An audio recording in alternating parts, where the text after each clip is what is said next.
नमस्कार दोस्तों, मेरा नाम है कृष्णा मिश्रा। आप सभी का जीएस कर्मयोगी में भरपूर स्वागत है। आज हम अपनी क्लास में बात करेंगे यूपी पुलिस पीवाईक्यू की जो टॉप 10 क्वेश्चंस की सीरीज चल रही थी, उसी क्रम में हम आज अपनी क्लास में आगे बढ़ते हैं। तैयारी, कोई भी तैयारी करने से पहले आपकी जो पीवाईक्यू पे पकड़ होनी चाहिए वो बहुत मजबूती के साथ होनी चाहिए। जितनी मजबूती के साथ आपका पीवाईक्यू पे पकड़ मजबूत होगी उतना ही बेहतरीन आपका पेपर होगा। तो और पीवाईक्यू एक आपको एक नया आइडिया देता है, एक नया तरीका देता है और आपके दिमाग में नई नई चीजें डालता है, जिससे पीवाईक्यू पढ़ने से एक आइडिया आपका लग जाएगा कि इसी तरीके से क्वेश्चंस आ रहे हैं। पिछले विगत वर्षों में जितनी परीक्षाएं हुई हैं उसमें कैसे क्वेश्चंस आए हैं, जब आप पढ़ेंगे तो वो आपको सामने मिल जाएंगे और उसका आंसर क्या होगा वो भी आपको मिल जाएगा। लेकिन उसमें जो ऑप्शंस दिए गए हैं, यानी कि विकल्प दिए गए हैं, उन विकल्प को चुनना है। 3 और हैं तो उन विकल्प को भी सॉल्व करना हमारी जिम्मेदारी बनती है, आपकी जिम्मेदारी बनती है। और जब आप उस 3 विकल्प का भी उत्तर जानते हैं तो एग्जामिनर कहीं से भी पीवाईक्यू से संबंधित क्वेश्चन अगर बनाता है तो आप उसको मिनट में, चुटकियों में क्वेश्चंस को अपने चुटकियों पे नचाएंगे, ठीक है, और उसको नचाएंगे और इतनी जल्दी सॉल्व करेंगे और आपके 100% क्वेश्चन सही होने के चांस बढ़ेंगे। और अगर आपकी पीवाईक्यू पे पकड़ मजबूत नहीं है तो ये जान लीजिए कि चुटकी पे पेपर तो आप नहीं नचा पाएंगे, लेकिन पेपर आपको अपनी चुटकी पे अपनी तरीके से एग्जाम हॉल में नचा देगा। 2 घंटे की जो परीक्षा होगी उसमें आप उसके इर्द गिर्द नाचोगे, वो आपके इर्द गिर्द नहीं। तो आपको अगर अपने इर्द गिर्द पेपर को नचाना है, इक्स ये वर्दी, मोहब्बत ये वर्दी, मोहब्बत करना है, सच्ची मोहब्बत करना है, मोहब्बत को पाना है तो इक्स ये वर्दी करिए और इक्स ये जुनून ये वर्दी, जितनी भी चीजें हो सके और आप अपने सामने लिख कर लगा दें, इक्स ये वर्दी, जुनून ये वर्दी। क्योंकि जब आपके पास वर्दी होगी तो हर चीजें आपके पास होगी, आपके अकॉर्डिंग होगी। तो हम आपके ज्यादा टाइम ना लेते हुए सीधा हम अपनी क्लास में क्वेश्चंस पे आते हैं और बात करते हैं। जो 2024 में पेपर हुआ था सेकंड मीटिंग में, ठीक है, उसका पेपर है। फर्स्ट मीटिंग वाला हमने पेपर सॉल्व करवा दिया है, उसके सारे जीएस के और हिंदी के क्वेश्चंस मैंने सॉल्व करवा दिया है। पिछली क्लास पढ़ी हुई है, आप सभी लोग जो अभी नहीं देख पाए हैं वो जाके पिछली कक्षा को देखें और जहां से शुरू किए हैं वहीं से पढ़ते हुए आइए। और जितना पीवाईक्यू है उसकी जिम्मेदारी हमारे ऊपर छोड़ दीजिए। आप सब लोग बाकी जहां से तैयारी कर रहे हैं बेहतरीन तैयारी करते रहिए, पढ़ते रहिए। जीएस के लिए और हिंदी के लिए बहुत मजबूत पकड़ बना लीजिए, मैथ रीजनिंग सब पे बेहतरीन पकड़ बना लीजिए आपके पास। और हिंदी और जीएस का जादूगर मैं आपको बना दूंगा, ठीक है। आप सभी लोग मेरे साथ बने रहे ऐसे। भारतीय संविधान के किस अनुच्छेद के तहत राष्ट्रपति राष्ट्रीय आपातकाल की घोषणा कर सकता है? ये पॉलिटी का क्वेश्चन है, राष्ट्रपति से संबंधित है। क्या पूछा गया है, क्या पूछा गया आपके क्वेश्चन से? भारतीय संविधान यानी कि इंडियन पॉलिटी के किस आर्टिकल यानी कि अनुच्छेद के तहत राष्ट्रपति राष्ट्रीय आपातकाल की घोषणा कर सकता है, ठीक है, या कर सकते हैं? तो आपके सामने 3 आर्टिकल दिए गए हैं। आर्टिकल नंबर है 316 यानी कि 360, अनुच्छेद 370, अनुच्छेद 352, अनुच्छेद 356। अब आपको इसमें से चुनाव करना है, विकल्प चुनना है कि राष्ट्रीय आपात की बात की जा रही है। आपातकाल, पहले तो आपको सबसे पहले ये जानना होगा आपातकाल कितने प्रकार के होते हैं, ठीक है। जो राष्ट्रपति आपातकाल लागू करता है वो कितने प्रकार के होते हैं और कौन सा आपातकाल किस आर्टिकल में आता है। अगर आपको जब ये चीजें पता है तभी तो आप यहाँ पे सॉल्व कर पाएंगे। तो उसको जानने के लिए हमारे साथ आपको जुड़ना होगा, ठीक है। इधर उधर भटकने से काम नहीं चलेगा, हमारे साथ जुड़ना होगा और समझना होगा कि कौन सा आपातकाल राष्ट्रपति किस आर्टिकल के तहत कौन सा आपातकाल लागू कर सकता है, कौन सा आपातकाल लागू करने का राष्ट्रपति का पूर्ण अधिकार है। तो इसमें बात किसकी की है? राष्ट्रीय आपात की। आपातकाल पहले मैं बता दे रहा हूं, भारतीय संविधान में 3 प्रकार के आपातकाल की बात की गई है। राष्ट्रीय आपातकाल, वित्तीय आपातकाल, राष्ट्रीय आपातकाल तो आपके सामने ही है, फिर वित्तीय आपातकाल राष्ट्रपति लगा सकता है, और एक कौन सा आपातकाल है उसको भी आप समझेंगे, वो राष्ट्रपति शासन के तहत लगता है, ठीक है। तो 3 आपातकाल लगा सकता है राष्ट्रपति, उद्घोषणा कर सकता है। लेकिन हम जानेंगे किस अनुच्छेद में कौन सा आपातकाल आता है। तो राष्ट्रीय आपातकाल, सबसे पहले तो हमें पता होना चाहिए कि राष्ट्रीय आपातकाल जो है वो किस अनुच्छेद के तहत लागू किया जाता है। तो राष्ट्रीय आपातकाल जो है राष्ट्रपति अनुच्छेद 352 यानी कि आर्टिकल नंबर 352 के तहत राष्ट्रीय आपातकाल लागू करता है, यानी कि आर्टिकल 352 के तहत राष्ट्रीय आपातकाल लागू करता है। कौन लागू करता है? राष्ट्रपति लागू करता है। लेकिन इसके लिए भी अब और ट्विस्ट की बात है, ये किस आधार पे लागू किया जा सकता है? ये किस आधार पर लागू किया जा सकता है? युद्ध या बाह्य सशस्त्र आक्रमण के आधार पर, यह आपको पता होना चाहिए। अगर इस बार आर्टिकल पूछा गया है तो अगली बार आपसे पूछा जाएगा किस आधार पर इस आर्टिकल को लागू किया जाता है। तो मेरे दोस्त, मेरे भाई, मेरे बहना, यहां पे आपको समझना होगा। जीएस यही लिए आपको बहुत लेंदी लगता है, क्योंकि आपको समझने और समझाने में दोनों में लोगों का कंफ्यूजन होता है और आपका समझने में कंफ्यूजन। अब राष्ट्रीय आपातकाल जो लागू होता है अनुच्छेद 352 के तहत लागू होता है, आपको पता चल गया, रट लिए। लेकिन पूछ लिया गया कि राष्ट्रीय आपातकाल किस आधार पर लागू किया जाता है, वहां पे तो 4 ऑप्शन दे दिया।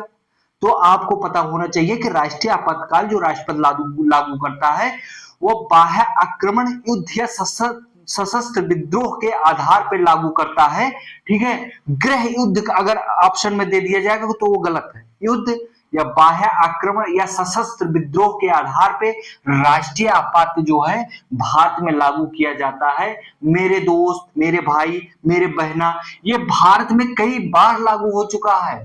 ठीक है, बाह्य आक्रमण एवं सशस्त्र विद्रोह जो है ये इस आधार पे भारत में लगभग 3 बार राष्ट्रीय आपातकाल की घोषणा राष्ट्रपति कर चुका है। ये आपको बहुत बारीकी से पता होना चाहिए। फिर हम दूसरा आपातकाल जानते हैं। कौन सा आपातकाल है? दूसरा आपातकाल है वित्तीय आपातकाल। ठीक है, वित्तीय आपातकाल किस आर्टिकल के तहत लागू किया जाता है? वित्तीय आपातकाल जो है अनुच्छेद 360 के तहत राष्ट्रपति लागू करता है। आपको अगर ऑप्शन में देता है वित्तीय आपातकाल किस अनुच्छेद के तहत लागू किया जा सकता है या भारत का राष्ट्रपति लागू कर सकता है, तो आपको पता होना चाहिए, आपको ये जानकारी होनी चाहिए, आपके जुआ पे रटा होना चाहिए कि अनुच्छेद 360 के तहत भारत में राष्ट्रीय वित्तीय आपातकाल की घोषणा राष्ट्रपति कर सकता है। लेकिन अगर ऑप्शन दे देता है भारत में अभी तक राष्ट्रीय आपातकाल कितनी बार घोषणा लागू हो चुका है, option number 1 3, option number 2 option number C 1 भी नहीं, ऑप्शन नंबर डी 1, तो आप क्या लगाओगे खटाक से? अगर आपको सही से पता नहीं है तो आप यही राष्ट्रीय आपात एवं सशस्त्र विद्रोह के आधार पर लागू हुआ जाके खटाक से 3 लगा के आ जाएंगे मेरे दोस्त। आपको पता होना चाहिए भारत में राष्ट्रीय वित्तीय आपातकाल अभी एक भी बार लागू नहीं हुआ है। राष्ट्रीय वित्तीय आपातकाल जब लागू होता है, वित्तीय आपातकाल तब लागू करता है जब उस देश की अर्थव्यवस्था संकट में आ जाए, भारी क्राइसिस आ जाए, उस देश की अर्थव्यवस्था चरमरा जाए, तो उस आधार पर राष्ट्रपति जो है वित्तीय राष्ट्रीय आपातकाल की घोषणा करता है। फिर हम आएंगे अनुच्छेद 370 में, पहले पढ़ लेते हैं फिर अनुच्छेद 370 की बात करते हैं। फिर तीसरा आपातकाल क्या है? संवैधानिक, ठीक है, संवैधानिक तंत्र का उल्लंघन जब होता है, जहां पता चलता है जहां राष्ट्रपति को महसूस होता है कोई राज्य का मुख्यमंत्री, कोई राज्य की सरकार जो है वो सरकार चला पाने में असक्षम है, तो राष्ट्रपति अपने मर्जी से यहाँ पे राष्ट्रीय संवैधानिक तंत्र की विफलता के आधार पे वहां पे जो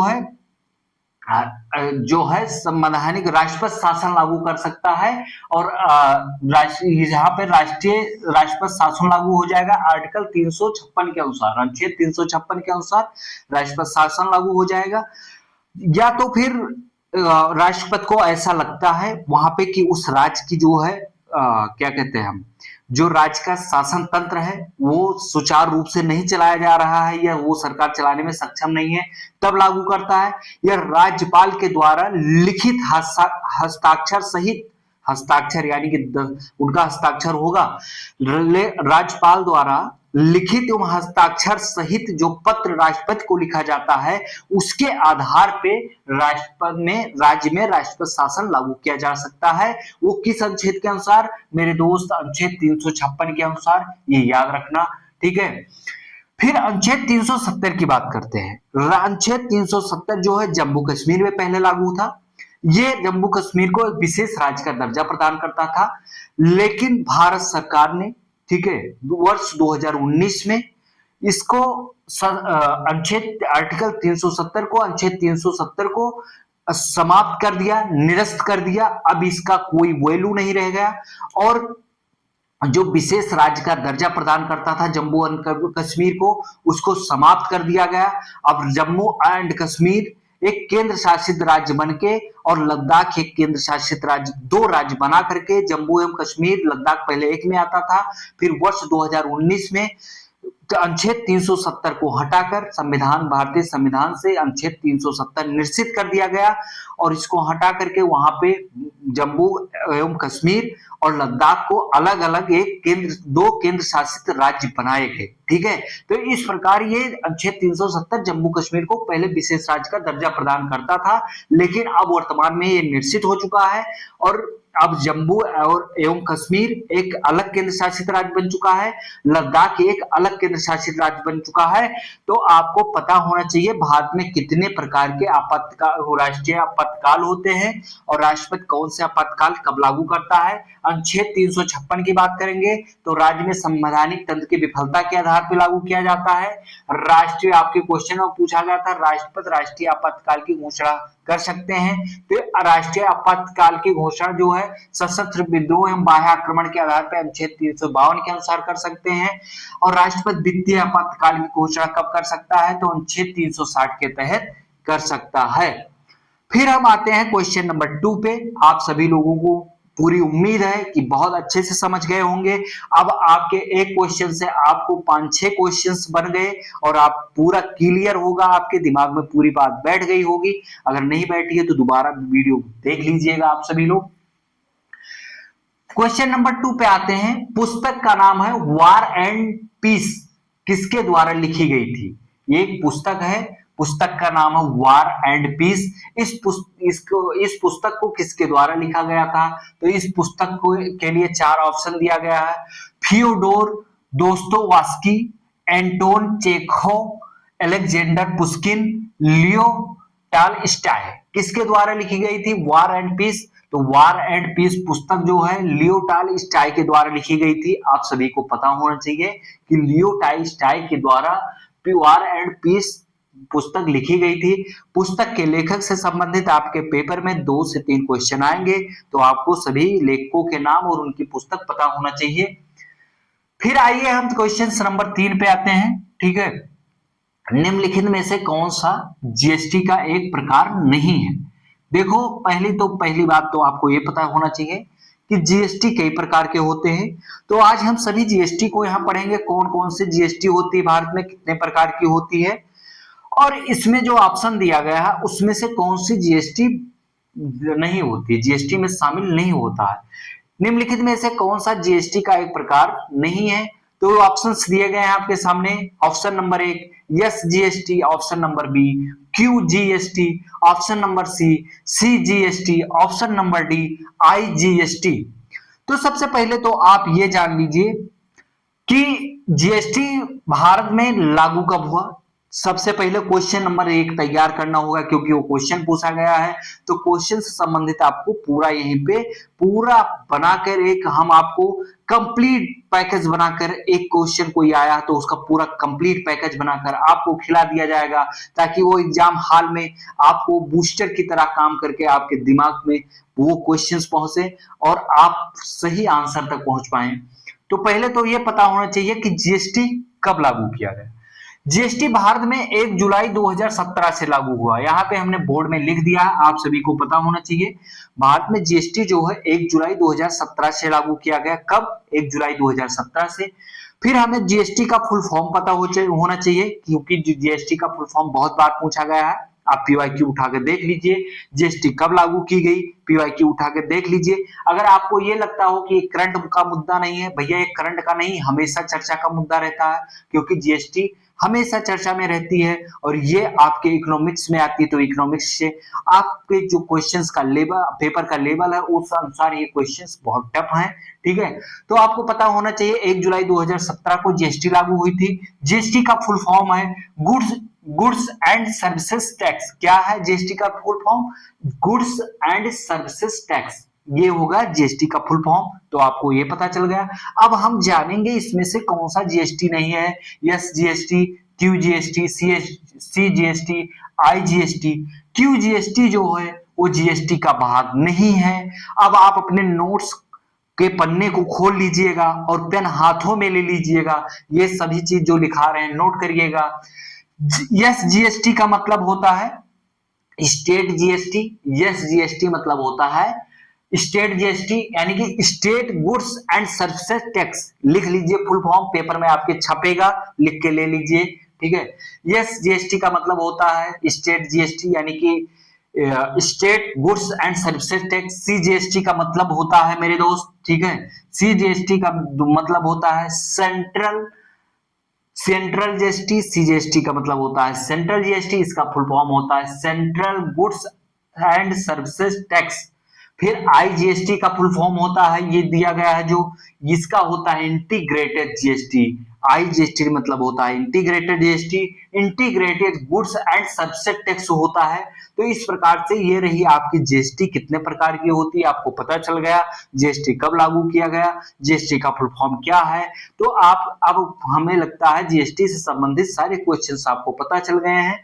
तो आप इसको मजबूत कर लीजिएगा, नोट कर लीजिएगा। हमने बोला है वो अपने नोट्स में जरूर नोट करिएगा। फिर हम आगे क्वेश्चन नंबर 4 पे आते हैं, चौथे नंबर पे आते हैं। निम्नलिखित में से कौन सा गैर टैरिफ बाधा अवरोधक उदाहरण है? निम्नलिखित में से कौन सा गैर टैरिफ बाधा अवरोधक का उदाहरण है? आपके सामने दिया गया है कोटा, निर्यात सब्सिडी, व्यापार अनुबंध, आयात शुल्क। ये क्वेश्चन पढ़ने के बाद तो आपके सर के ऊपर से उड़ गया होगा, कुछ समझ में नहीं आया होगा। हमें पूरी उम्मीद है आपको कुछ समझ में नहीं आया होगा, आपके सर से ऊपर से उड़ गया होगा ये क्वेश्चन। तो लेकिन आपको ये क्वेश्चंस बहुत इजी है, हम बताएंगे कैसे सॉल्व किया जाता है। आइए जुड़े रहिए। निम्नलिखित में से कौन सा गैर टैरिफ बाधा या का उदाहरण है? ठीक है, कौन सा है तो आपको हमें बताना है। तो इसमें से जो है वो कोटा है भाई। कौन सा है? कोटा है। तो हम कोटा के बारे में थोड़ा जानेंगे, ठीक है, कि और सारी चीजें ये क्या है, क्यों गैर टैरिफ यानी कि बाधा का उदाहरण है। इसको सबसे पहले कोटा गैर टैरिफ बाधा अवरोधक का उदाहरण है। गैर टैरिफ बाधा एनबीटी का कोई भी उपाय है जो टैरिफ के अलावा व्यापार को प्रतिबंधित करता है या आयात निर्यात का दोनों को प्रभावित कर सकता है, और इसमें नियामक नीतियां या मानक सीमा शुल्क प्रक्रियाएं और अन्य बाधाएं शामिल हो सकती हैं जो व्यापार को बाधित करती हैं। ठीक है, तो आपको इस प्रकार पता चल गया होगा आप सभी को। अब हम क्वेश्चन नंबर 5 पे आते हैं। क्या पूछा गया है? निम्नलिखित में से कौन सा कर भारत की केंद्र सरकार द्वारा नहीं लगाया जाता है? अब भैया आपको ये पता होना चाहिए कि भारत सरकार निम्नलिखित में से कौन सा कर नहीं लगा रही है।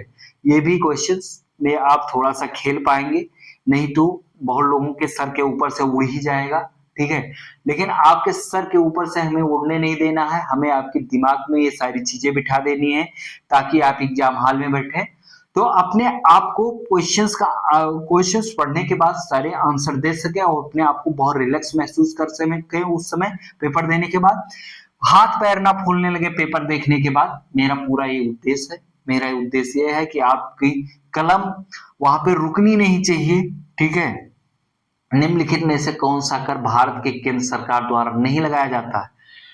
निगम कर, राज्य उत्पाद शुल्क, आयकर, वस्तु एवं सेवा कर जीएसटी।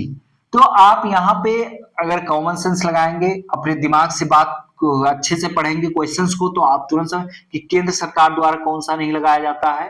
तो राज्य उत्पाद शुल्क जो है, जो राज्य उत्पाद यानी कि आप जान जाएंगे स्टेट जो उत्पाद कर रहा है, स्टेट जो कर का उगाही कर रहा है, कर को उगा रहा है यानी कि निकाल रहा है, तो उसको जो है केंद्र सरकार क्यों लागू करेगी? उसको तो राज्य सरकार लागू करेगी, क्योंकि यहाँ पर राज्य की बात की गई। बाकी निगम कर, ठीक है, आय कर, और वस्तु एवं सेवा कर यानी कि जीएसटी ये केंद्र सरकार द्वारा लागू किया जाता है। फिर हम आएंगे जम्मू कश्मीर के परिप्रेक्ष्य में पढ़ेंगे। क्वेश्चन नंबर 6, जम्मू कश्मीर का सार्वजनिक सुरक्षा अधिनियम, ठीक है, जम्मू कश्मीर का सार्वजनिक सुरक्षा अधिनियम पीएसए, जम्मू कश्मीर का सार्वजनिक सुरक्षा अधिनियम पीएसए किस तरह से आंतरिक सुरक्षा सुनिश्चित करता है। इसमें भाई यार आपके पास चार ऑप्शंस थे, लेकिन मैं चारों को इसलिए नहीं लिया क्योंकि यहाँ पे आपको ज्यादा कंफ्यूजन न करके आपको क्वेश्चन से और ज्यादा क्वेश्चंस बन नहीं सकते थे विकल्प से, तो इसलिए मैंने डायरेक्ट आंसर लिखा क्योंकि आपको ज्यादा सीधा पता होगा तो आपको रटने में और याद करने में आसानी होगी। तो राज्य की सुरक्षा के लिए हानिकारक गतिविधियां करने वाले संदिग्ध व्यक्तियों को हिरासत में लेकर, ठीक है, ये सुरक्षा जो है कैसे सुनिश्चित करवाता है, राज्य की सुरक्षा के लिए हानिकारक गतिविधियां करने वाले संदिग्ध व्यक्तियों को हिरासत में लेकर, ठीक है। फिर हम आएंगे क्वेश्चन नंबर 7 पे। क्वेश्चन नंबर 7 जो है आपका, आतंकवाद फैलाने के लिए आतंकवादी जिन इंटरनेट का उपयोग करते हैं उन्हें क्या कहा जाता है। अब भाई यार ये आतंकवादी जो हैं इनके पास तो एक तो वैसे ही बड़े घातक हथियार हैं, इनके पास न जाने कौन कौन सी चीजें हैं। अब ये एक बहुत बड़ी घातक चीज का उपयोग कर रहे हैं, साइबर इंटरनेट, ठीक है, जो साइबर इंटरनेट के अपराध की दुनिया में किसी देश के या किसी व्यक्ति को पर्सनल हैक करके उसके पैसे को निकाल उड़ा देते हैं या वहां की उसकी प्राइवेसी को उड़ा देते हैं और उनसे पैसे की डिमांड करते हैं। देखिए ये भी कितने आपको मॉडिफाई कर लिए, जैसे इंटरनेट का जमाना आया वैसे आतंकवादी भी अपने आप को कैसे मॉडिफाई कर लिए, और इनको आतंकवादी कहीं भी मिले इनको तुरंत गोली मार देना चाहिए, क्योंकि आतंकवादियों ने जिस तरीके से आतंक फैलाकर और एक दूसरे को एक मानव को दूसरे मानव को मार रहे हैं, जितने इन्होंने बर्बादी की है हर देश की, खासकर देखिए पाकिस्तान में इतना आतंकवाद को पाल रहे हैं, हमारे जम्मू कश्मीर पे बार बार अटैक करके और बार बार घातक नुकसान पहुंचा रहे हैं। तो हम जानेंगे कौन से इंटरनेट का, जिन इंटरनेट का उपयोग करते हैं उन्हें क्या कहा जाता है। ऑप्शन दिया गया पर्यावरण आतंकवाद, साइबर आतंकवाद, जैव आतंकवाद, नार्को आतंकवाद।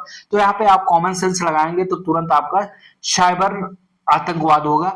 देखो ये कितने स्मार्ट हो गए हैं अपने आप में कि ये अब साइबर आतंकवाद का उपयोग करने लगे हैं इंटरनेट के माध्यम से, और वहीं से बैठे बैठे किसी भी व्यक्ति को या किसी भी देश को बहुत बड़ी बड़ी नुकसान पहुंचा सकते हैं। इसलिए कोई भी फ्रॉड लिंक आए या कोई भी फ्रॉड मैसेज आए या कोई भी कॉल आए, आप बिना अगर पहचान का नहीं है तो उसको रिसीव ना करें, कोई भी लिंक को क्लिक ना करें, कोई भी मैसेज को रीड ना करें, कोई भी मैसेज को ओपन ना करें। जैसे आप करेंगे वैसे आपके तुरंत अकाउंट से सारे पैसे उड़ जाएंगे, आपकी पूरी प्राइवेसी उड़ जाएगी। तो अगर अपने आप को आपको सुरक्षित रखना है इस इंटरनेट की, आतंकवादी इंटरनेट की दुनिया में, क्योंकि इंटरनेट का उपयोग साइबर आतंकवाद का उपयोग करके आतंकवादी जो है वो हर व्यक्तियों की प्राइवेसी में घुस के बैठ गए हैं। तो इसलिए आप सभी लोगों को बचाव करना होगा। भारत सरकार, राज्य सरकार बार बार आप सभी लोगों को जागरूक कर रही है, हर माध्यम से जागरूक कर रही है कि आप सभी लोग इस चीजों से बचें और आप सभी लोगों की सुरक्षा आपके खुद के हाथों में है। आप अपनी सुरक्षा खुद करें। आपका फोन है तो उस पे फालतू चीजों पे को ऐड ना करें, फालतू चीजें ना देखें, कोई भी अनर्गल लिंक ना खोलें, किसी भी मैसेज पे को रीड ना करें अगर आपके पहचान का नहीं आ रहा है, फालतू चीजों में ना घुसें। यही कोई भी लालच लालसा में कॉल आए तो उसमें ना फंसे, ठीक है। कोई भी ओटीपी आए तो उसको आप ना शेयर करें कि आप करोड़पति बन जाएंगे, अभी आपके अकाउंट में करोड़ों रुपए आ जाएगा, ये ओटीपी बता दीजिए। और आप लालची दुनिया में लालच पैदा करके बैठ गए हो और आप अपना तुरंत ओटीपी बताते हो, पता चलता है जितना अकाउंट में बचा था आपके वो भी शून्य हो गया। करोड़पति तो बन नहीं पाया लेकिन रोडपति जरूर बन गए आप, ठीक है। तो इसलिए आपको अपने आप को बचाना होगा, आपकी सुरक्षा आपके हाथों में। फिर बिजली उत्पादन के लिए मुख्य रूप से किस जीवाश्म ईंधन का उपयोग किया जाता है। क्वेश्चन नंबर 8 पे आगे, बिजली उत्पादन के लिए मुख्य रूप से किस जीवाश्म ईंधन का उपयोग किया जाता है। पेट्रोलियम, यूरेनियम, प्राकृतिक गैस, कोयला। अब आपको यहाँ पे तो आप फंस जाएंगे, ठीक है। बिजली उत्पादन के लिए मुख्य रूप से क्वेश्चंस में क्या डाला है, मुख्य मतलब जो सबसे प्रमुख है, जो सबसे ज्यादा यूज किया जा रहा है, नहीं तो आप तो वैसे ही फंस जाएंगे। जीवाश्म ईंधन का उपयोग किया जाता है। ये क्वेश्चंस पढ़ने में आपको बहुत बारीकियां लागनी होगी। मुख्य सिर्फ कहा है, और ये मुख्य से होता है कि सबसे ज्यादा अगर किसी से बिजली उत्पादन की जा रही है भारत में, तो कोयला से की जा रही है, यूपी हो या भारत हो, सबसे ज्यादा 35 से 40% से अधिक ऊर्जा जो है जीवाश्म ईंधन कोयले से ही उत्पादन किया जा रहा है। तो नंबर 1 पे जो सबसे ज्यादा किसी जीवाश्म ईंधन द्वारा भारत में बिजली पैदा की जा रही है, तो नंबर 1 पे है कोयला। कोयले के द्वारा भारत में सबसे ज्यादा जो है वो बिजली बनाई जा रही है। आने वाले टाइम पे जो है ग्रीन एनर्जी नंबर 1 पे आ जाएगी, क्योंकि भारत सरकार और हर राज्य सरकार बहुत तेजी से इस पे कार्य कर रही है ग्रीन एनर्जी की तरफ बढ़ने के लिए। देख लीजिए, बड़े बड़े सोलर प्लांट लगा रहे हैं, हर घर छत अभियान की योजनाएं चला रहे हैं, जिसका आने वाले दिनों में बहुत अच्छा परिणाम होगा और बहुत अच्छी ग्रीन एनर्जी की तरफ हम बढ़ जाएंगे। और ग्रीन एनर्जी जो है वो आपको सतत ऊर्जा प्रदान करेगी और आने वाली पीढ़ियों के लिए भी आप सुरक्षित ऊर्जा को बचा पाएंगे। तो ये प्राकृतिक जो है जीवाश्म ईंधन के रूप में जो बिजली उत्पादन के लिए जीवाश्म ईंधन का उपयोग किया जाता है, वो सबसे ज्यादा कोयला का उपयोग किया जाता है, आपको पता होना चाहिए। अब यहाँ क्वेश्चन नंबर 9 में कर दिया डॉट डॉट डॉट, उसके बाद आता है फिर क्वेश्चन आगे पढ़ेंगे हम। यह एक टूल किट है जो वित्तीय सेवाओं को लक्षित करता है और हैकर्स को अपना स्वयं का ट्रोजन मालवेयर बनाने में सक्षम बनाता है। अब फिर वही बात की गई है, यह एक टूलकिट है जो वित्तीय सेवाओं को लक्षित करता है और हैकर्स को अपना स्वयं का ट्रोजन मालवेयर बनाने को में सक्षम बनाता है। तो वो यहाँ पे क्या होगा, आपके पास 4 ऑप्शंस दिए गए हैं। राखिनी Trojan, B number spy Trojan, number C Zeus, number D tiny banker. ठीक है, तो यहां पर आपका जो होगा वो ज्यूस होगा, यहाँ पे जो भरा जाएगा वो ज्यूस होगा, आपका आंसर ज्यूस होगा। तो ज्यूस आपको पता होना चाहिए यहाँ पे ऑप्शन नंबर 9 में। फिर हम ऑप्शन नंबर 10 पे, जो क्वेश्चन नंबर 10 पे चलते हैं, बात करते हैं आखिरी और अंतिम क्वेश्चंस की सीरीज के। ठीक है, सीरीज के सॉरी इस स्लाइड के अंतिम, इस क्लास के अंतिम क्वेश्चन पे आते हैं। क्वेश्चन नंबर 10, नीति आयोग मुख्य कार्य क्या है? नीति आयोग का मुख्य कार्य क्या है? आपको पता होना चाहिए। यहाँ पे हमने ऑप्शन नहीं लिया इसलिए ज्यादा, क्योंकि आपको पता होना चाहिए सीधा से कि नीति आयोग क्यों बनाया गया, कब बनाया गया, नीति आयोग किसके स्थान पे आया, नीति का फुल फॉर्म क्या है, तो आपको ये सब पहले पता होना चाहिए। और नीति आयोग का कार्य क्या है ये भी आपको पता होना चाहिए। नीति आयोग का अध्यक्ष कौन बनता है ये भी आपको पता होना चाहिए। तो हम इसी क्वेश्चंस के साथ सारी चीजें यहीं पे पढ़ लेते हैं। सबसे पहले तो नीति आयोग का मुख्य कार्य क्या है, तो उसका कार्य है राष्ट्रीय विकास रणनीतियां तैयार करना। जो राष्ट्रीय विकास होता है उसको तैयार करने का कार्य कौन करता है, जो है वो आपका नीति आयोग करता है। नीति आयोग किसके स्थान पे आया, पहले नीति आयोग की जगह पे योजना आयोग था। योजना आयोग जो भारत सरकार के लिए कार्य कर रहा था, और योजना आयोग का गठन 1952 में किया गया था, लेकिन उसका समापन कर किया गया। उसका समापन जो है 31 दिसंबर 2014 को कर दिया गया, क्योंकि 1 जनवरी 2015 को नीति आयोग की स्थापना की गई। ठीक है, तो योजना आयोग, नीति आयोग जो है योजना आयोग की स्थान लिया है। और नीति आयोग का उद्देश्य क्या था, हमें ऐसा क्या भारत सरकार को क्यों ऐसा करना पड़ा कि योजना आयोग को हटाकर नीति आयोग को लाना पड़ा। तो नीति आयोग का मुख्य कार्य है कि न्यूनतम सरकार, ठीक है, न्यूनतम सरकार और अधिकतम शासन, ये नीति आयोग का मुख्य उद्देश्य है। नीति आयोग जो है सहकारी संघवाद पे आधारित है। नीति आयोग जो है वो सहकारी संघवाद पे आधारित है, ये आपको पता होना चाहिए। नीति आयोग जो है योजना आयोग के स्थान पे आया। नीति आयोग का फुल फॉर्म क्या, तो पहले तो जान लेते हैं नीति आयोग का जो है स्थापना कब हुआ था। नीति आयोग की स्थापना 1 जनवरी 2015 को हुई थी। कब हुई थी, 1 जनवरी 2015 को नीति आयोग की स्थापना हुई थी। पीवाईक्यू में बहुत बार क्वेश्चन आपके यूपी पुलिस पेपर में पूछा गया, अन्य शहरी परीक्षाओं में पूछा गया, आपको पता होना चाहिए। नीति आयोग का जो है अध्यक्ष कौन होता है, नीति आयोग का अध्यक्ष पीवाईक्यू में आपके पूछा गया है। नीति आयोग का अध्यक्ष हमेशा जो है प्रधानमंत्री होता है। योजना आयोग का हमेशा अध्यक्ष कौन होता था? वो भी प्रधानमंत्री होता था। तो नीति आयोग का अध्यक्ष हमेशा कौन होता है? और नीति आयोग का हमेशा अध्यक्ष जो होता है वो भारत का प्रधानमंत्री होता है। वर्तमान में नीति आयोग के अध्यक्ष श्री नरेंद्र मोदी जी हैं।